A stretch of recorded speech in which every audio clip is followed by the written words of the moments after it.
Fala aí pessoal, beleza? Seguinte galera, nessa aula a gente vai estudar a parábola do trigo e do joio. A gente vai dividir essa aula basicamente em dois. Na primeira parte a gente vai falar um pouco sobre partes que envolvem o conhecimento dessa parábola. Então a gente vai estudar o que era o joio, o que era o trigo, a gente vai aprender um pouquinho sobre o semeador.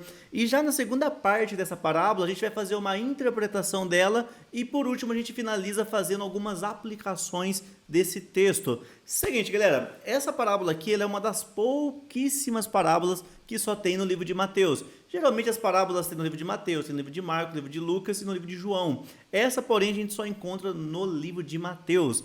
E é o seguinte, galera, vamos começar aqui então, ó. Eu vou ler alguns versículos aqui, vou pedir para que você pegue seu material e vá acompanhando.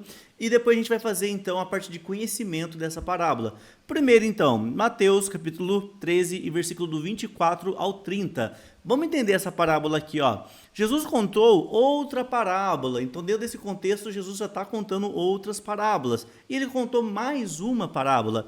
E ele disse assim: o reino dos céus é como um homem que semeou a boa semente em seu campo. Então o reino dos céus é semelhante a um agricultor, um homem que semeou uma boa semente em seu campo. Mas quando todos estavam dormindo, veio seu inimigo e semeou lá no meio, né, da plantação dele, o joio no meio do trigo. E se foi. Então olha que interessante. Jesus está falando então que um homem, o reino dos céus, né, é semelhante a um homem que semeou ali no seu campo uma boa semente. Só que aí durante o período que estava todo mundo dormindo, veio um outro homem e semeou ali junto com o trigo o quê? O joio. Aí o que aconteceu? Esse homem colocou o joio junto com o trigo e foi embora.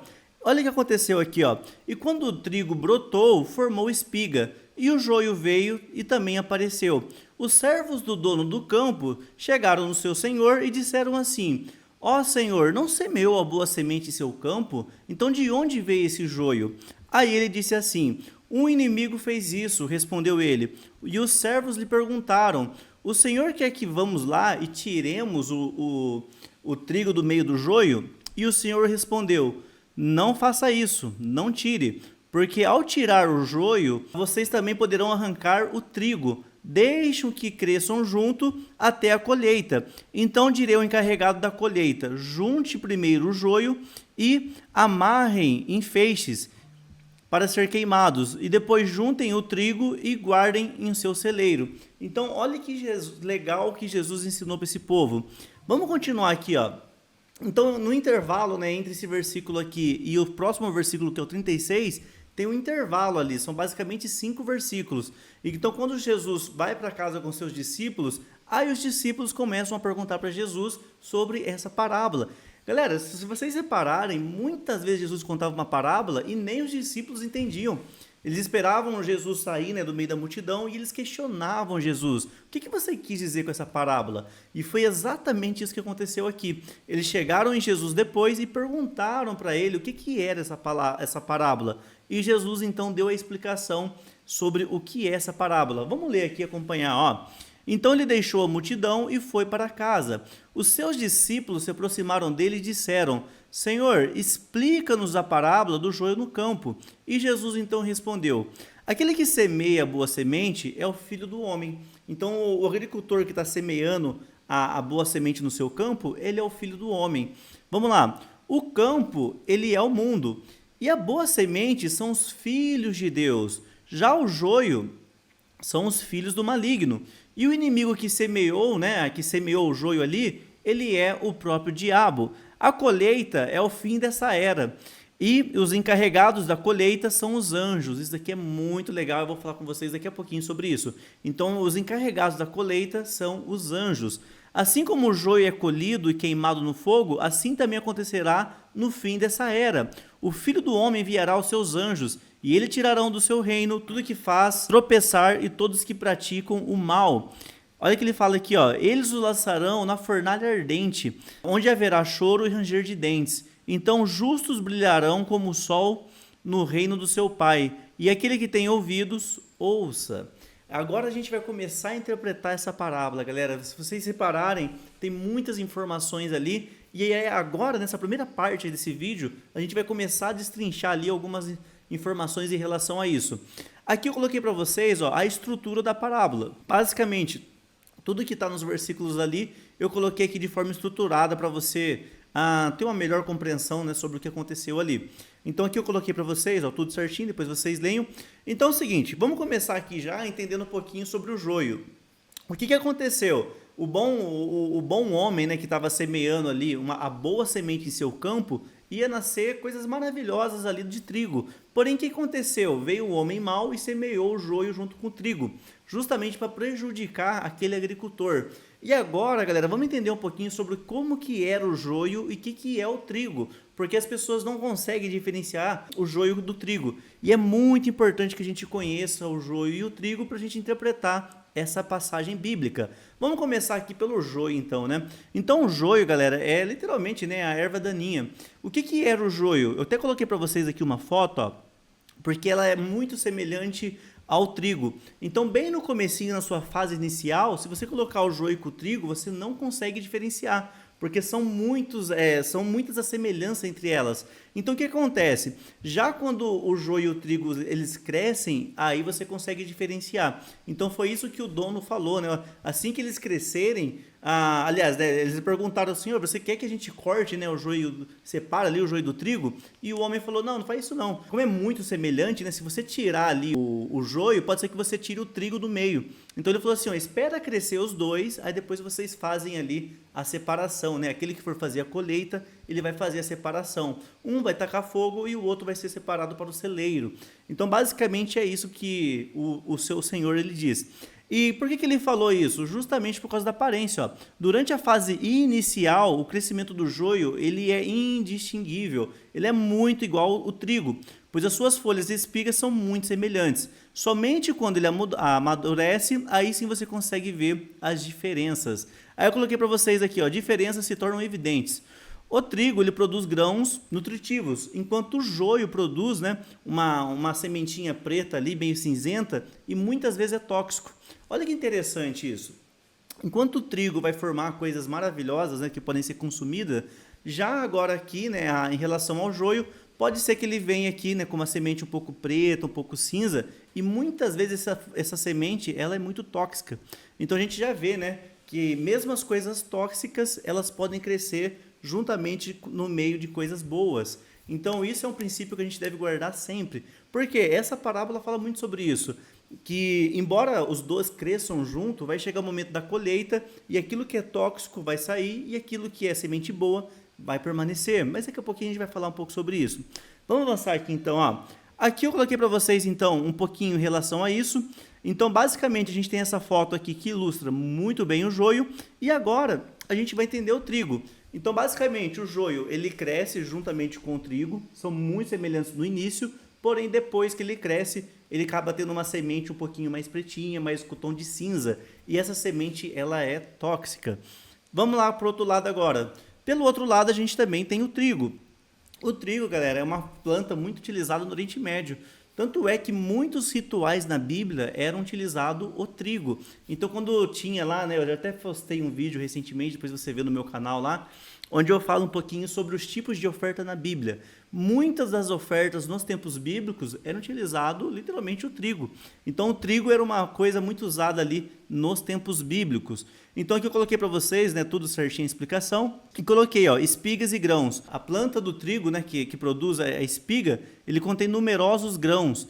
Esses grãos são moídos, né, para produzir a farinha. E essa farinha depois ele é utilizado para o uso do pão. Então olha que legal, através do trigo é feito o processo, esse processo se torna uma farinha e essa farinha posteriormente é usado para fazer o pão. Então tem uma grande lição aqui e também uma grande ligação entre o trigo e o pão.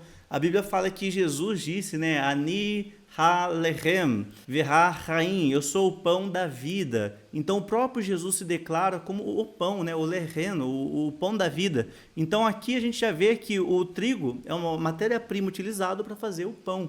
Então a gente já começa a ver que tem uma grande separação entre o joio e o trigo. Enquanto um é uma planta tóxica, o outro é uma planta boa, que vai gerar vida, que vai gerar pão, que vai gerar alimento. Então ambos crescem juntos, porém vai ter uma separação entre eles depois. Galera, isso aqui então é para vocês entenderem, né, a diferença do joio e do trigo. Por isso, agora começa a ficar um pouco mais claro, né, que Jesus falou, o Jesus falou ali, né, na parábola, que o Senhor falou, não, ó, deixa crescer junto, porque se você for tirar agora, você não vai saber diferenciar o joio do trigo. Então deixa crescer junto. Então, basicamente, porque as duas plantas eram muito semelhantes. Vamos lá, galera. Agora que a gente vai para a parte que o próprio Jesus falou, né? Quando os discípulos chegaram e falaram, oh, mas quem que é, né? Explique melhor essa parábola para nós. Aí Jesus vai lá e explica cada um desses itens aqui para os seus discípulos. E vamos ver a explicação de Jesus sobre isso. Aí Jesus começa a explicar então para os discípulos sobre cada um dos elementos da parábola. E ele fala assim, ó, o que semeou a boa semente é o filho do homem. Então o homem que plantou, né, que semeou a boa semente no seu campo, esse é o filho do homem. E é o seguinte, galera, quem que é o filho do homem na Bíblia? Justamente o próprio Jesus. Jesus, ele é identificado, ele é chamado de filho do homem. Aqui eu coloquei para vocês, ó, tanto o profeta Daniel, ele chama Jesus de filho do homem.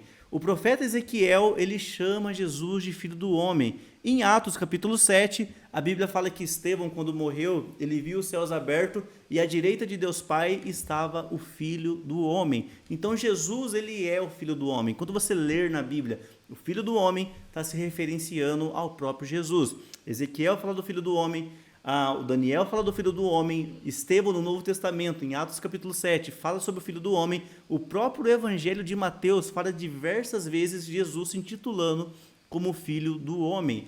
E é o seguinte, galera, o que significa essa expressão filho do homem? Vamos lá. Essa expressão filho do homem significa exatamente para mostrar o lado humano de Jesus.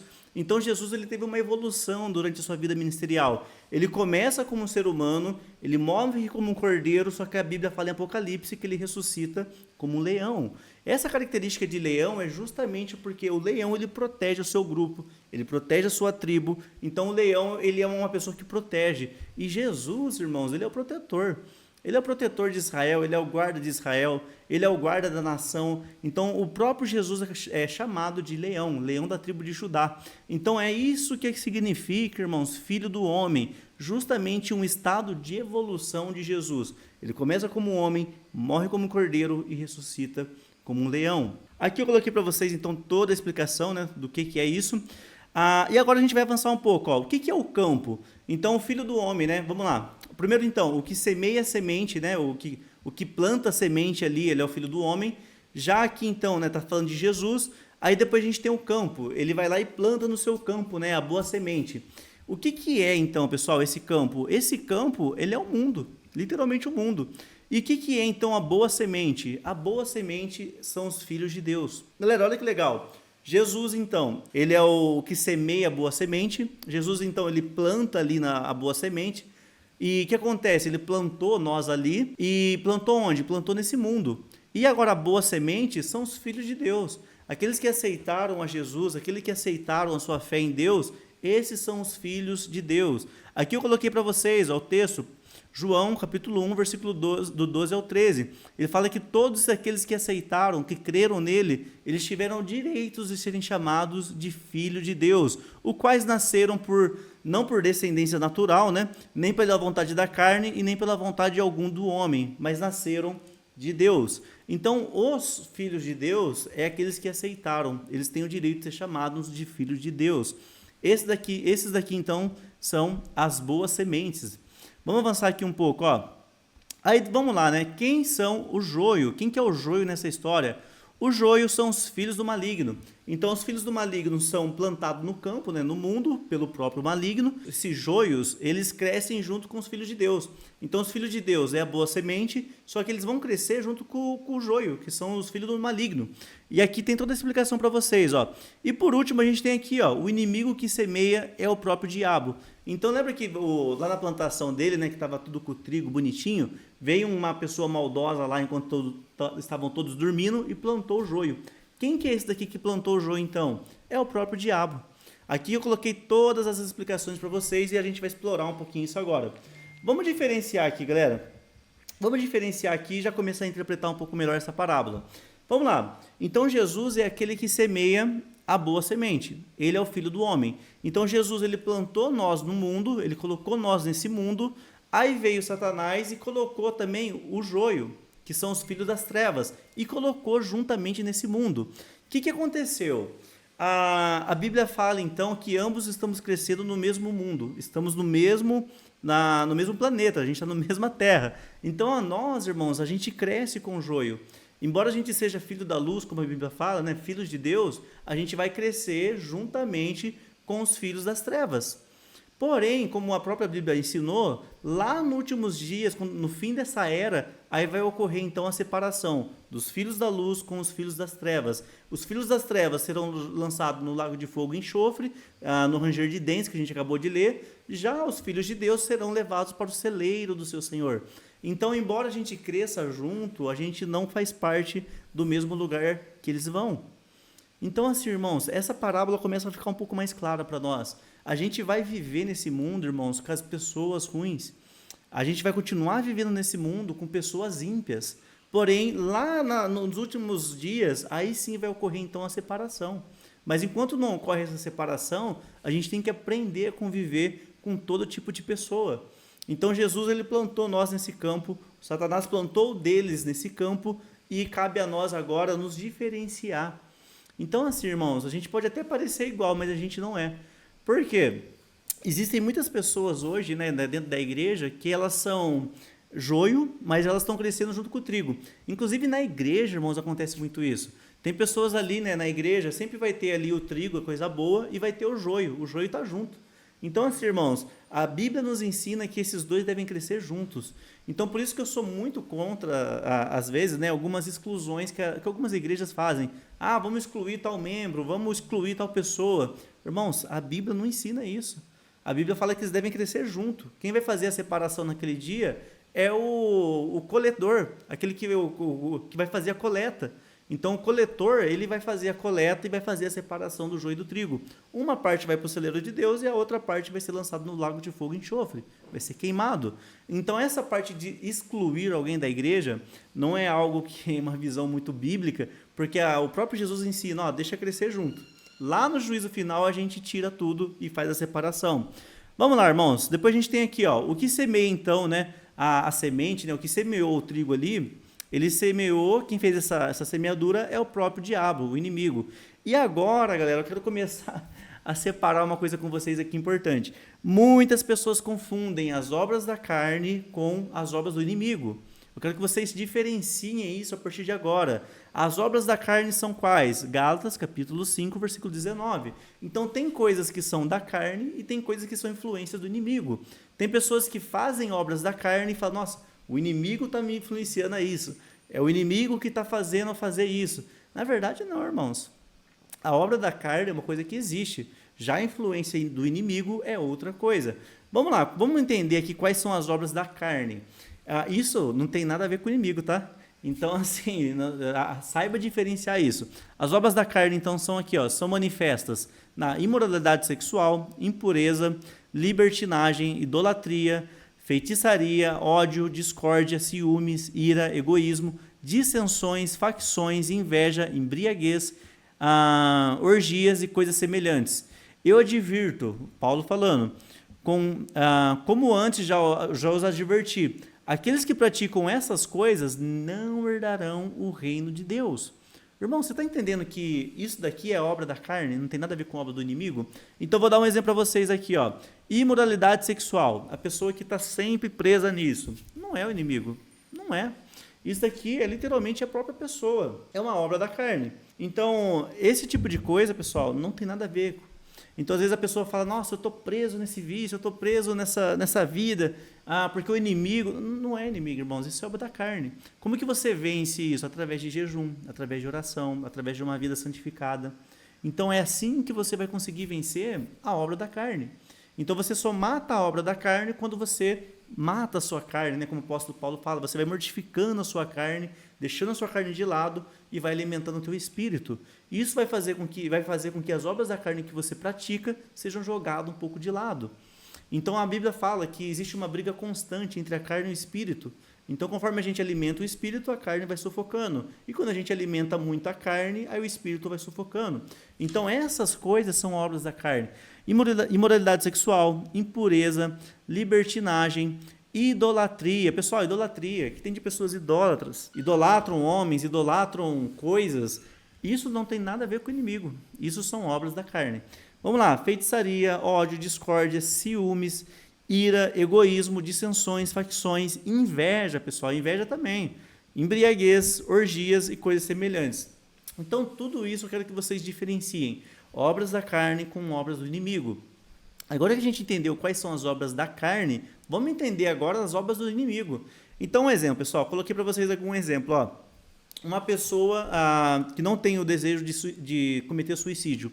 Essa pessoa ela fica tentada a se suicidar, a se matar. Isso é uma obra do inimigo, não é uma obra da carne. Se você olhar aqui, ó, não é uma obra da carne. Então, a pessoa se suicidar, ela querer se matar, tirar a própria vida, não é uma obra da carne. Então não adianta muito a pessoa fazer oração e jejum para matar isso, porque isso é um desejo que está sob influência do inimigo. Então no mundo espiritual, essa pessoa precisa de uma cobertura.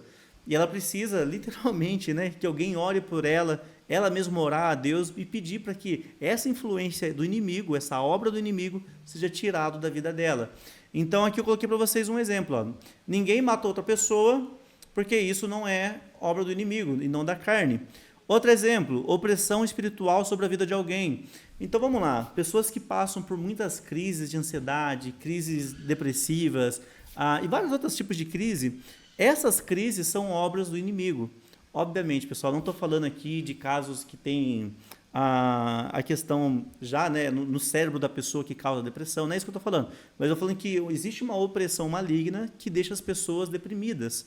Isso daí é uma obra do inimigo. Coloca uma tristeza tão grande na pessoa que ela não consegue encontrar contentamento em nada que faz. Tudo que fizer não vai encontrar contentamento. Pode ganhar dinheiro, pode ter uma boa casa, ela não vai encontrar contentamento em nada. Porque existe uma opressão do inimigo ali sobre a vida daquela pessoa. Ela não está fazendo obra da carne, mas a obra do inimigo está agindo na vida dessa pessoa. Então, basicamente, pessoal, o que vocês devem fazer aqui é diferenciar obras da carne com obras do inimigo. E vamos avançar aqui um pouco, então, ó. E por último, a gente tem aqui, ó, a colheita é o fim dessa era.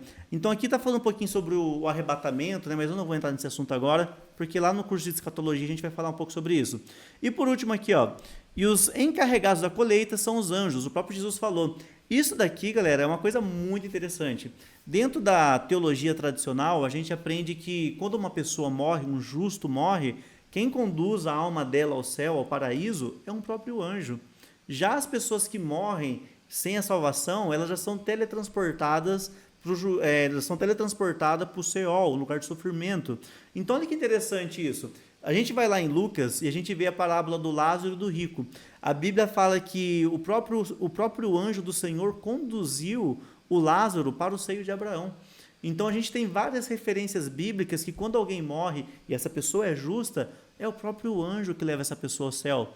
Então hoje, se a gente bater as botas, espero que você também, quando a gente bater as botas, né, se caso o Senhor voltar hoje ou acontecer alguma coisa e a gente morrer, um anjo vai conduzir a nossa alma lá para o paraíso. E se caso acontecer da pessoa não ser salva, aí ela vai se teletransportada para o lugar de sofrimento. E os encarregados, né, da colheita são os anjos. Eu acredito fielmente nisso, que quando um justo morre, quem recepciona esse justo e conduz ele para o céu é o próprio anjo do Senhor. Então a gente sempre vai ter esses dois lados. Vai ter o lado do joio e vai ter o lado do trigo. O trigo e o joio, eles crescem junto, só que eles não permanecem juntos até o fim. Enquanto um tem o destino final, que vai ser lançado no lago de fogo e enxofre, vai tacar fogo, o outro vai ter um destino totalmente diferente. Ele vai ser conduzido pelo anjo para o celeiro de Deus. Então, o que Jesus quis ensinar com essa parábola é justamente isso. A gente vive nesse mundo, mas a gente não pertence a ele. E a outra lição que Jesus ensina para nós é que mesmo dentro da comunidade, mesmo dentro da igreja, a gente vai ter pessoas péssimas, né, bem tóxicas, né, como a gente leu ali agora, né, pessoas cinzentas que vai crescer no nosso meio. A gente deve crescer com elas, porém, o destino de cada um vai ser bem diferente um do outro. Então a gente cresce junto, a gente não expulsa. E é o seguinte, galera, basicamente então, essa é a interpretação dessa parábola. E agora eu vou falar para vocês aqui, pelo menos 5 lições que a gente aprende com essa parábola. Vamos lá. A gente tem muitas lições que a gente consegue extrair desse texto, porém eu vou citar 5 aqui, que enquanto eu escrevi esse material eu achei bem necessário falar sobre elas. Vamos lá, a primeira lição que a gente aprende é sobre a paciência e a tolerância. Por que a gente tem que aprender a ser paciente e tolerante? Se você perceber no texto, o dono do campo, né, o dono da plantação, ele foi paciente. Os seus servos falaram, ó, você quer que a gente já tira, né, o joio do trigo? Ele falou, não, pode deixar crescer junto. Isso mostra uma grande paciência. Por quê? Ele sabia que no tempo certo o joio ele ia ficar totalmente diferenciado do trigo. Então isso ensina para nós, irmãos, que então nós também devemos ser o quê? Pacientes. Muitas coisas da nossa vida vai demorar um pouco para acontecer. Enquanto não acontece aquilo que a gente espera que aconteça no Senhor, a gente espera. Então a grande lição que a gente aprende aqui também, né, com esse agricultor é ter paciência. Vamos lá, segundo ponto que a gente tem aqui, ó, discernimento espiritual. Isso daqui é um ponto interessante. Por quê? Ele teve discernimento espiritual para saber e passar a instrução para os seus servos. Ó, não tirem o joio do trigo, porque se você tentar tirar agora, pode ser que você tire ali o trigo no meio do joio, porque eram muito semelhantes. Então ele esperou a hora certa, ele teve esse discernimento, esse entendimento para fazer a coleta ali no tempo certo. O que isso ensina para nós, irmãos? Que a gente também tem que ter esse discernimento. A gente não pode afastar as pessoas da igreja. A gente não pode afastar as pessoas que pensam diferente de nós e são diferentes de nós no momento certo. Ou melhor, no momento errado. A gente tem que esperar o momento certo para que as coisas vão se encaixando aí e a gente saiba o momento certo de tirar alguém de perto de nós. Isso é ter discernimento espiritual. Então, um exemplo, às vezes você precisa, falando no âmbito de trabalho, por exemplo, né? Às vezes você precisa sair de um serviço, você tem que esperar o momento certo. Às vezes você precisa dispensar alguém, você também tem que esperar o momento certo. Porque tudo isso vai influenciar se a gente vai separar, né, o joio do trigo. A intenção é que quem faça o que a Bíblia ensina não é a gente matar o joio. O trigo estava crescendo junto, o trigo não matou o joio. Quem tirou o joio do lado do trigo foi o anjo. O anjo que separou. A pessoa que vai coletar que separou. Então, assim, não cabe a nós, irmãos, como trigo, matar o joio. Não faz sentido. Então, quando a gente usa, né, a nossa boca para amaldiçoar alguém ou para matar alguém na igreja, isso é horrível, isso é terrível, porque o trigo não mata o joio e o joio não mata o trigo. Então, quando alguém fala, né, Moisés, eu não vou mais para a igreja porque na igreja lá eu fui ferido, eu fui machucado, me expulsaram de lá. Irmãos, isso na verdade é uma coisa complicada, porque o trigo ele não deve matar o joio. Então, o trigo ele cresce junto e quem faz a colheita depois é o anjo. Então, a nós, irmãos, temos essa responsabilidade a partir de agora de não separar e não matar o joio. Se o joio estiver lá na igreja crescendo junto com o trigo, deixa lá. No dia da colheita, o joio vai para um lado e o trigo vai para o outro. Vamos descer aqui um pouco. Ó. O julgamento final pertence a Deus. Então, embora eles cresçam junto, quem vai julgar na forma final é o próprio Deus. Aqui eu coloquei, ó, crescimento conjunto do bem e do mal. Isso aqui é uma coisa que eu já tenho falado para vocês, né, desde o comecinho dessa live. A gente pode crescer junto, só que quem vai julgar no final, né, é o próprio Deus. E por último aqui, a importância da perseverança na fé. O trigo representa os filhos dos reinos, que apesar das adversidades, continuam crescendo até a colheita final. Então, assim, irmãos, vai ocorrer uma colheita, isso é fato, Jesus já vem falando sobre isso. E cabe a nós, irmãos, crescer, frutificar, até que o dia da colheita chegue. Mesmo que tenha joios no nosso meio, a gente cresce independente do joio ou não. A gente pode até crescer junto. Quem vai fazer a separação depois é o próprio anjo do Senhor. E é o seguinte, galera, na próxima aula, então, a gente já vai focar em estudar outra parábola de Jesus, fechou? Então é isso aí, espero que essa aula tenha te agregado alguma coisa. Realmente, leiam esse texto depois, são poucos versículos e vale a pena cada meditação que você fizer sobre esse texto. Leiam também o material e a gente se encontra aí na próxima aula, beleza? Até mais e tchau, tchau.